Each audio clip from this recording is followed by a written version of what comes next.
Hello, everybody, and welcome back to Radically Loved Radio. Thank you so much for joining us today. If you are listening to this on whatever platform you're listening to your podcast on, or you're watching this on YouTube, know that I am extremely extra excited today to have our guest, Dr. Dain Heer is here, and he is here, my friends. I'm so excited to have you on. I've been wanting to get you on the show for a while now. I know that it's been, whether you know this or not, but the powers that be, our scheduling has kind of like gone through an obstacle course, and I'm so happy that we have you on now. Thank you so much for joining us today. I'm so happy to be here, Rosie. What else is possible today? I don't know, but 10 o'clock in Rome right it now. is. Is that where you are right now? Only time I could find. Yeah, I just arrived in Rome today, doing a wonderful class here. And, and in this whole scheduling thing, it's amazing because there are certain things that, people say, hey, do you want to add this? And I'm like, yes, make this happen, please. And they're like, even at 10 o'clock on the day you arrive? I'm like, if I must, yes, let us do this. There are certain things you just know. Yeah, no, and I really am so grateful. I have been such a fan of your work for a long time, and I can't wait to talk to you about a couple of different topics that I know that our audience will really resonate with, that you've spoken on about, and you have so many videos on YouTube, and you put such great conscious content out in the world, and I recommend your videos to more people than I know of all the authors and speakers out there. And so I want to be able to, give the audience a little bit insight as to who you are and what you do. So if you would just share briefly with our audience. Oh, goodness. My name is Dain. I like long walks on the beach. No, sorry. That was something else. That was like an eHarmony thing. But my name is Dain. We can start with that. Yeah, your name And is. yes, truly. And 19 years ago, I got to a place in my life where I wanted to end my life. And I am a seeker. I'm like a lot of the people that listen to this podcast, where we know there's something different possible. And a lot of us have tried so many venues to try to achieve it. And so had I. And I would go to every weekend workshop I could find, and I would read every book I could find. I was reading 5 books at a time, trying to find the answers to what I knew should exist, and I didn't find it. And I had woken up unhappy because what I knew should be possible wasn't showing up in my life. I was a chiropractor opening my second practice. I had this beautiful girlfriend that everybody said was perfect for me, and I thought she was perfect. And I hated my life, and nobody else knew it because there wasn't anybody I could actually confide in, including my girlfriend. And I got to a place where I was like, universe, here's the deal. You have 6 months or I'm ending my life. I'm out of here. And I thought I was going to get to die and go away to a happier place. Obviously, I'm still here 19 years later, so that didn't work out very well. And what happened was I saw an ad in the paper. I lived in Santa Barbara, and there was this ad that said, access, all of life comes to me with ease and joy and glory. Call Shannon. And I was like, kill Shannon. Because my life was pain, suffering, and gory. It's like, it seems to me that so many of us seekers, the ones that desire happiness and possibilities and joy and kindness and caring and connection and creation with each other, seem to be the ones that are most sensitive when that doesn't seem to occur. And that was my case also. Long story short, I called this girl that I'd never met before. I had a session of something called Access Consciousness Bars. I went into the session depressed and suicidal. And after her putting her hands on my head really lightly for about an hour and 15 minutes, I looked up and had this gratitude for being alive. I'll never forget it. I looked up at the clouds and I was like, wow, has it always been this beautiful here? And if it can be this way, I'm in. And so to say that my life was saved is not actually an overstatement. And what it did is it gave me an awareness that the things that I knew were possible actually could exist, and the things that I knew could change really quickly, because I think we all have a sense things can change really quickly, and then it doesn't, and we're like, wait a minute, what, WTF? Why? What? Yeah. And so that bars session of access consciousness literally saved my life, but it also gave me the awareness that there was this thing that I was seeking actually could exist. And so fast forward to a few months later, I met the founder of Access, and I did a session on him, and he did a session on me, and we became fast friends that day.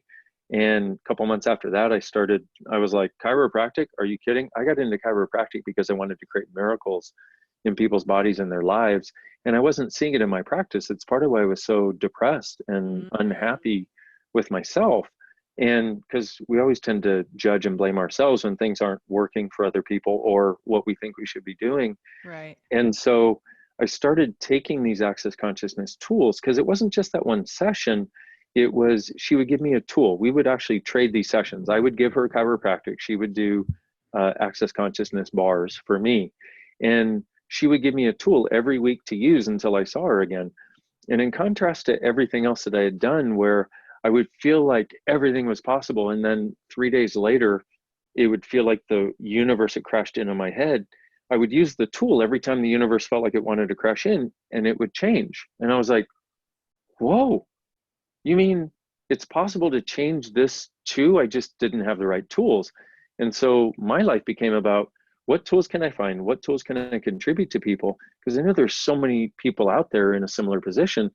But it wasn't just about, hey, let's get out of our, it was massively on one hand about let's get out of our depression, our sadness, and that. But what it really is about is, what are the possibilities we can embrace that we know should exist as the beings that we are, that we don't seem to be able to actualize in this reality? And how do we actualize them? Because if you know possibilities exist and they don't show up, well, that's worse than knowing they don't exist at all. Yeah. And so Well, I that's really think that what this work is about for me. yeah, and that's so discouraging too, right? So I'd love for you to speak to that. I know you have, and I really would love to hear what your thoughts are when that happens, especially for, anybody that's struggling or feeling like they're stuck, or they struggle with depression, or the feeling of just not being able to see the fruits of their efforts. Like Yeah. what advice can you give for those people to feel encouraged if they still aren't seeing anything happen? Yeah. Well, okay. So just on that one question, we could make the entire podcast about that. Um, because it's so big and there's so many aspects to it. Yeah. So let me try to address a couple things that might hopefully get to the heart of what's going on for people. Number one, what I'd like you to please recognize that I wish somebody would have been there to tell me. Um, and it's actually part of why I do what I do, and why I work uh, I travel 3.5 weeks out of most months, because I want people to have this where I didn't. Um, and I hope that doesn't sound cheesy, but it's like seriously, I mean, there's so many beautiful people out there that they're the ones who are feeling like they're wrong. And then they see the insanity out there in the world. And then they go, oh, I must really be wrong, because I don't fit into that, and I can't change it, and I can't even create my life. And so what I want to say is, guys, there's something different about you.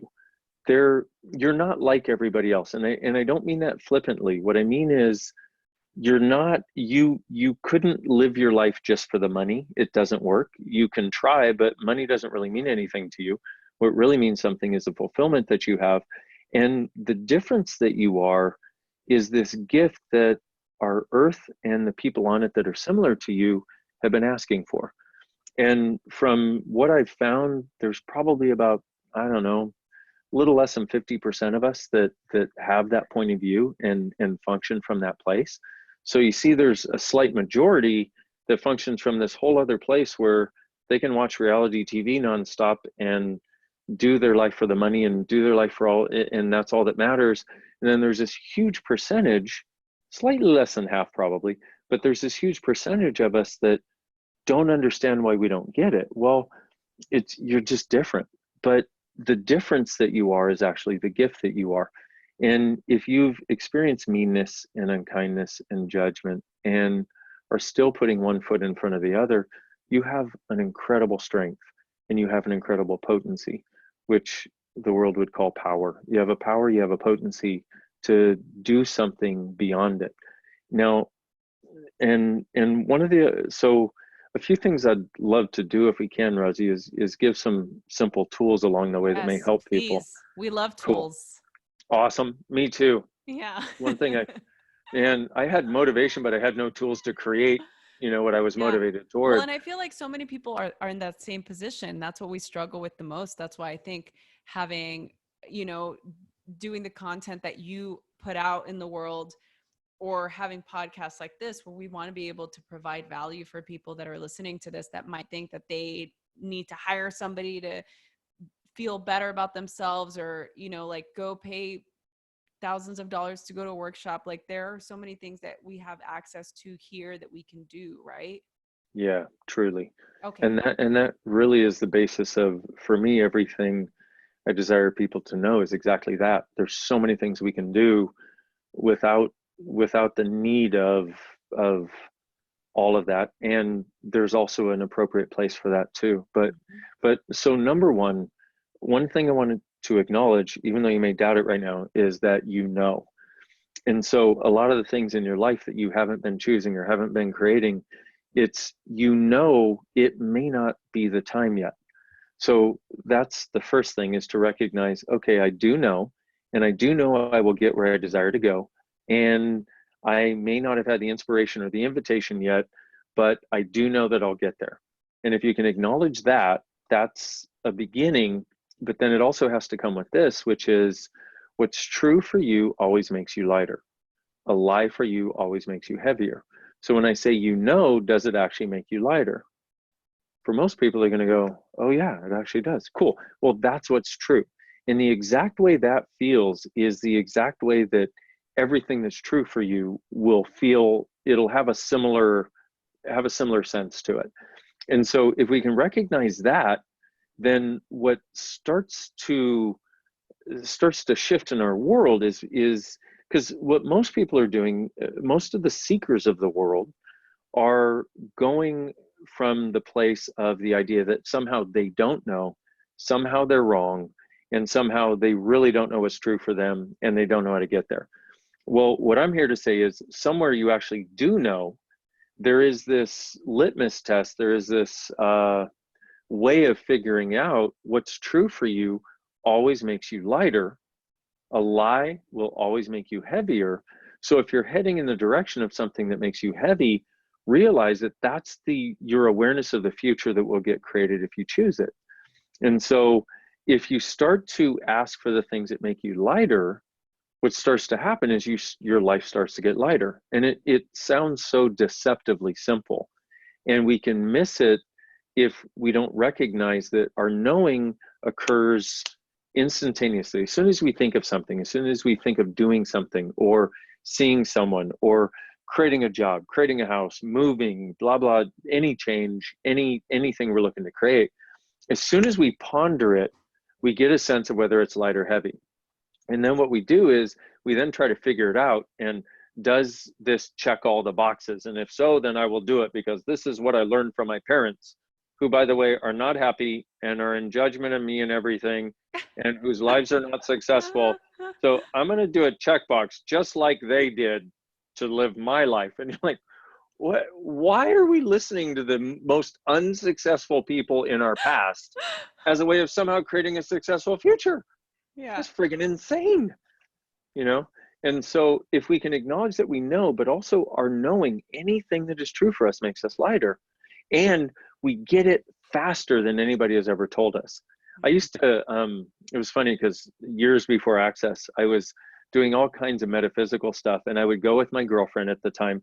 And my girlfriend at the time was one of these people who's like, if a feather, floats into the room or something, he's like, oh my God, did you see that? It's so intense, it's light, and I'm like, and I always felt like I was missing something, because she was always so over the top about everything. And so we would go to these metaphysical things. And I remember doing this one meditation, and we were going to look back and go through the veils to our past lives. So we'd explore our past lives. And I'm sitting there and I'm like, cool, I'm good for anything. I mean, I'm Yeah. like, I'm willing, because You're I game. know something else is possible, right? Right. Totally game. And so here we are. And she walks us through, and you must divest yourself of this and bring in this color, and then walk through this veil and this veil and this veil and this veil. And then, like, after 27 friggin' veils, then you're supposedly able to see the past. And what was funny is I sat there and I'm like, I don't get it. Like, it wasn't because I was one of those guys who's like, I'm not willing to get it. No, this shit doesn't exist. I was like, I know this exists, but I don't get it. And it was funny because my girlfriend, was sitting there going, oh my God, I remember being in Egypt and I have this stuff happening and blah, blah, blah. And she had a whole story that went on for an hour about what she Wow. got. And I was like, I must be stupid and I must not get energy at all. And it wasn't until I started facilitating other people in tapping into their awareness of what truly is our energetics, because there's a lot of stuff out there that isn't actually us. It doesn't make us lighter. It's not anything you do that is true for you will make you lighter. Yeah. And it wasn't until I started facilitating other people that what I realized happened in this particular case, because I saw it with another lady in class. I ran them through this like 2 minute, because for me, if I'm going to do an energetic exercise, it's got to be about 2 to 3 minutes, because Right. otherwise I and everybody else are so bored we want to kill ourselves. So I ran this, whole room through, and this one lady raised her hand and she's like, I just didn't get it. And I was like, okay. And I walked and I'm like, that doesn't actually seem lighter. Let's see what's actually going on. And what we found was, as soon as I gave her the sense of what we were doing, she did it instantaneously. Mm. But it made no sense. And she'd always been that fast, and nobody had ever been able to show her that. And there's this thing that we found where certain people are we call them sonar, which is like, sonar pings and comes back. And the people that function from this capacity, and it's a capacity that we keep making wrong, which unfortunately that's what we do. We keep making most of our capacities wrong because nobody in the world we live in can explain it to us. Mm-hmm. And so we must be wrong because nobody else gets it. Except what I found is, when nobody else gets it, that's when you're definitely not wrong. That's when you're probably more right than you've ever been before, even though right Wow. and wrong are maybe, different sides of a coin we don't want to deal with. But so what happened was, what I realized was, what happened for me in that metaphysical thing where we were going back to the past is, as soon as the lady gave me what we were supposed to do, I got it, I did it. And then I tried to do what she wanted me to do, but I had already done it. You can't do something you've already done. Oh. And and I found this from this lady I was facilitating, which gave me this awareness of my past. And the reason I bring that up is because so many people that are on this particular journey of desiring something different keep thinking that they're wrong, keep thinking they're slow, keep thinking they can't do it in the area of any of the energetic stuff a lot. And it's so funny because so many of the people that are so energetically aware think they're the most energetically handicapped, and they're not, but nobody's ever shown them that they're not. But also, if we apply that to a larger spectrum, like creating happiness in relationship, creating money, creating a business, creating a life, all of that is energetic. Mm-hmm. If we will allow ourselves to recognize it, and allow ourselves to recognize that we have the awareness when going in this direction is light and when it's not, but we get it so fast, then we try to figure it out with our checkbox. Checkbox never matches, so all we come up with is that we're wrong when Yeah. we're actually really aware. Wow. That is so, that is such great insight, because I feel like a lot of the times that what stops people from not evolving, but continuing on their path is that feeling that they're wrong, especially if they're not Yeah, having the positive reinforcement, or they think that because nothing's happening, or they don't see the light through the feather, like if they don't see that whole thing happening, they yeah, feel that like somehow they're, like you said, they're handicapped, like they have a blockage of some sort, they can't see it. And so I like what you're saying about, the people that may think they don't have it, that they do. They've just not recognized it yet. So how did those people go about recognizing it? And I have an addendum question to that. Do you feel that maybe some people that think they have it don't? let me answer your addendum first. Yes. And what I really mean by that is, anybody who has to try to prove that they have something, people try to prove the opposite of what they believe they are, or what they know they are. Oh. So you'll see, I don't know, some sweet, person who's like, oh, I'm just sweetness and light. And if you ever piss them off, you know that they are the angriest, most vitriolic person you've ever met in your life, and they will get even. And they're always trying to prove their sweetness and light because they know secretly inside there's somebody who wants to kill everybody, but they can't let that out because it's not acceptable. Mm-hmm. And then you'll see some big old guy who's like, oh, I'm all tough and mean. And you get to know him and he's a total friggin' teddy bear. He's just trying to prove. And that's the thing, is people try to prove the opposite of what they know they are or what they believe they are. Mm. And this happens in every area of life. And so a lot of times the people that try to prove that they know, it's because their sense is they don't know, but they feel a lot better trying to prove to everybody else that they know. So they don't have to look at the fact that really, if they were to be vulnerable with themselves, they go, you know what? I didn't really get that. I don't really know that. And my ex-girlfriend falls into that category. So that's one. And then the actual question, it's like, if what happens is the type of awareness that you have when you're energetically sensitive is not something that's talked about here. It's not something that's embraced, although it is starting to be, finally, thank goodness. I've been doing this for 19 years and I've been hoping for that to be the case. And I don't care whether it comes from Access or anywhere else. I just would like those of us that actually have this awareness of an energetic sort of way of being in the world that doesn't preclude all the other stuff. Because so many people go, oh, I'm going to go be energetic and I'm going to forsake the rest of the world. I'm like, why would you forsake the rest of the world? The rest of the world is where the margaritas and the ice cream live, you know? And the skydiving and the horses and the running and the sun and so people have the real difficulty with this is we live in such a world that is devoted to right and wrong. Like, Mm-hmm. I'm going to be right because I am not doing all of this worldly stuff. And I'm like, and then, and I feel wrong when I, am around corporate types or people with money or whatever. And it's like, Right. I have a different point of view. I'm like, there's some stuff in this world that is awesome. Yeah. That'd be so much fun to experience. What if we didn't have to prove that somehow it's bad and wrong? What if we could have, the greatness of the elegance that is possible in life and the joy and all the stuff, and change the world for the greater? Yeah. One of the questions I ask people a lot is, because I mean, so many of us, and I was in this camp dynamically, so many of us who desire a different possibility for the world will not allow ourselves to have the money to create that possibility. It's as though somehow people with money are evil. And I'm like, wait, Mm. hold on, I have a 20 here. I should have euros. I have euros somewhere, not close enough to gather though. Oh, there, I got euros too. Okay, Oh, yes. so I got euros, and my question is, when you look at, oh, there are two 20s. My question is, when you look at this, what is evil about these things? I mean, he's not the prettiest guy you've ever seen, but I don't think I'd say evil. You know what? But this weird friggin' idea that Mm-hmm. somehow money is evil and wrong.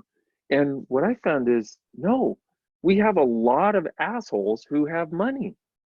Yeah. Cool. Those are assholes. It's the same people that are doing molestation and abuse and all that sort of stuff. That is not because they're men, it's because they're assholes. And we have to stop putting it about whether it's money or whether they're men or whatever it is. No, because if you recognize, in that question I love to ask, can you change the world more with money or without money? Well, with. You have a lot more capacity to contribute to people, contribute to causes you would like. If you have enough money, you can basically change the point of view of the world because you have the resources to do it. So is it money that's wrong and evil, or have we just seen so many people that made that the basis of their reality and basically sold their soul to get it, which we've all seen? But that's not about the money, that's about those people. Yeah. What we need to start recognizing is that we are different people. Mm. We're people with a different conversation, a different voice, a different motivation, a different desire. And we need to be willing to start being the difference that we are and recognize that from that, if we don't have to separate from the things that we thought were the causes of the destruction we see around us, then we can actually be the contribution and the source for ending the destruction and creating possibilities. Yeah. Well, everything that you're talking about in this entire interview has been about really connecting to yourself, your highest self, right? The most awake part of yourself that you can um, reside in, that you can trust, that you feel more connected to. This idea where, you know, we might feel in a position where we're stuck when we actually realize that we are innately powerful and light human beings. We can begin to look at, you know, the things around us that are more positive and more uplifting, right? I mean, that's the gathering that I'm getting from what you're saying. Well, and one other distinction I'd like to make, and I hope it I hope it makes sense, and I hope it doesn't sound well, whatever. Is this is the other thing when we talk about our highest self, or you know, some people talk about their higher self and then their self, and I'm like, but what if the thing we call our highest self is actually us? Like, what if that's not our highest self? What if that is us? And what we've been choosing so often is to go to the lowest common denominator, what's possible in this world we live in, as though we somehow need to keep gravitating downward. Mm-hmm. And so we know there's something else. We call it a highest self because we don't choose it very often. But it's really awesome when we do. But what if when we do, that's actually us? Because what's true makes us lighter. And when we choose according to what we call our highest self, that always makes us lighter. What if that's not our higher self? What if that's our very being? And we've been misidentifying and misapplying that as something that is our highest self that we can only choose sometimes. What if we went, you know what? Enough of that crap. Enough of putting me above me. I mean, we're so friggin' brilliant. We not only have separations based on God and, you know, hell and heaven and right and wrong and all that stuff, we can even separate from ourselves. We're friggin' brilliant, you know?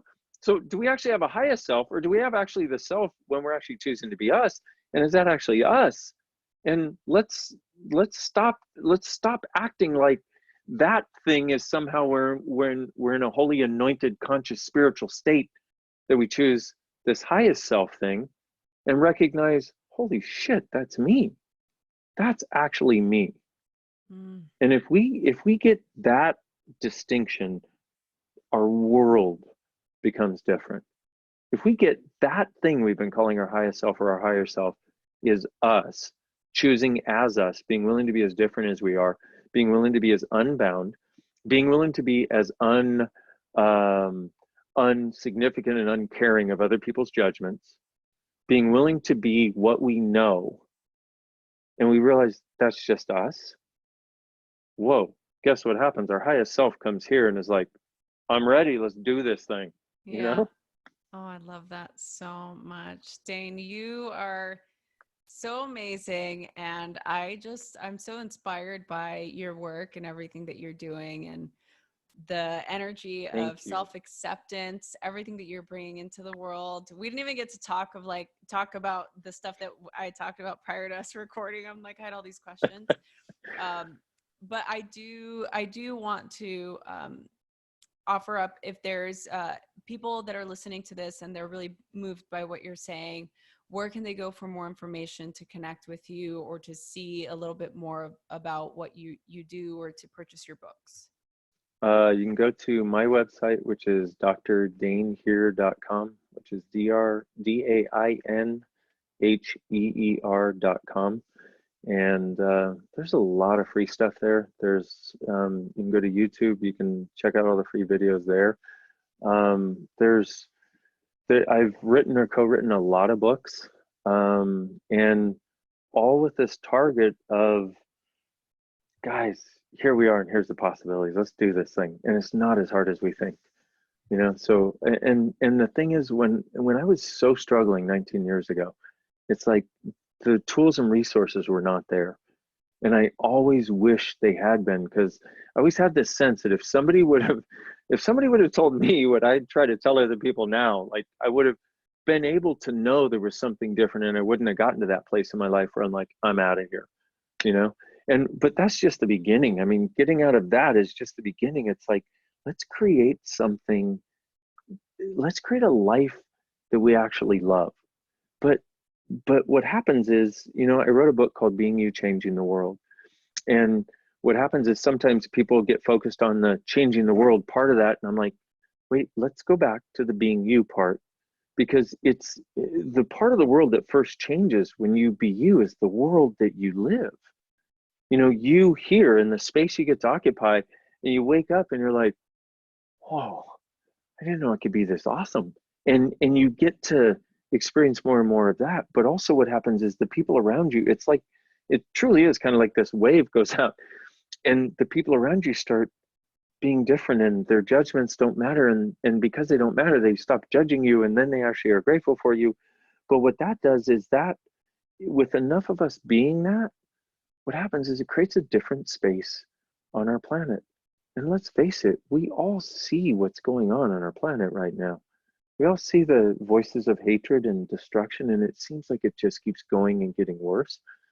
My personal sense is part of that is to get us to wake up, to acknowledge the potency, the power, the capacity we have, because we've got to be willing to be a voice on this planet also, but a voice for kindness, a voice that change is possible, and also a voice and an awareness that there is a future that can be created. Our suicide rates on all levels are escalating dynamically in the last 10 years. Mm-hmm. And my sense is it's because so many people don't believe and perceive and see a greater future than what they're living right now. Mm-hmm. But what I've seen is, what I've seen this so many times, where when something is limited, it will fight as hard as it can. It will throw out its worst, most intense stuff right before it dies. And so what if what we're seeing is the limitations of this world and the insanity of this world and the separation, trying to hold on to what it's been for so long? Mm-hmm. And what if it's death throes? And I'm not, also notice, I'm not saying these people are right and these people are wrong, or it's not about right and wrong. It goes beyond right and wrong. It goes to, what is it we know as citizens of this planet, and people who care for one another and care for ourselves equally, can create together as a future that is a truly sustainable future for our planet for the next few thousand years, maybe. Yeah. Oh, I love that. That's so beautifully put. Thank you. So, I have one final question for you, and I ask all of my guests, and it's pertaining to this particular podcast and why I started it. And it's called Radically Loved because it's this idea that we are all radically supported, guided by God, source, whatever higher power of your understanding, that the universe works for us and not against us. And so the final question to you is, how do you feel radically loved? How? This is for me, it's I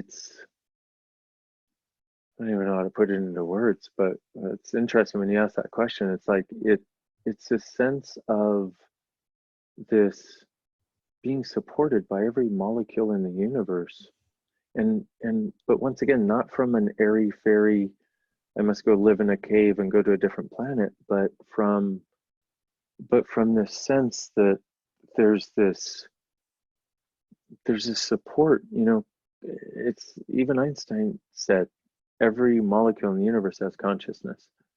And for me, it's that consciousness that not only unifies us, but, and the unification is already there, it already is, but it's actually this support that it gives, and this contribution that it is, that will contribute to anything if we just ask.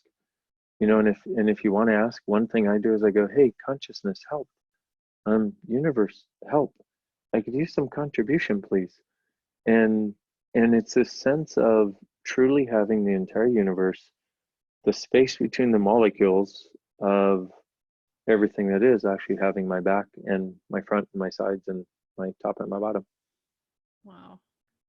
Dain, thank you. So that was so beautiful. That's got to be the best answer I've heard. Wow. You Thank just you. described what radical love is. That's Awesome. so incredible. Thank you so much for joining us and for being a part of our community and for allowing us to just pick your brain a little bit and give us some of your energy. And for those of you that are listening to this on whatever platform you're listening to your podcast on, if you go to the info button, all of the links that Dain just mentioned will be there. So the link to his website and also his YouTube channel. And also, if you're watching this on YouTube, there will be links for those as well. So please check those out. And also share this episode with anybody who you think would benefit from it. Or if you benefited from it, then don't forget to subscribe, rate, and review on whatever platform you're listening on. We appreciate your support and thank you all for listening and for being here or for watching this. And Dain, thank you again so much for joining us today. Rosie, thank you. Thank you.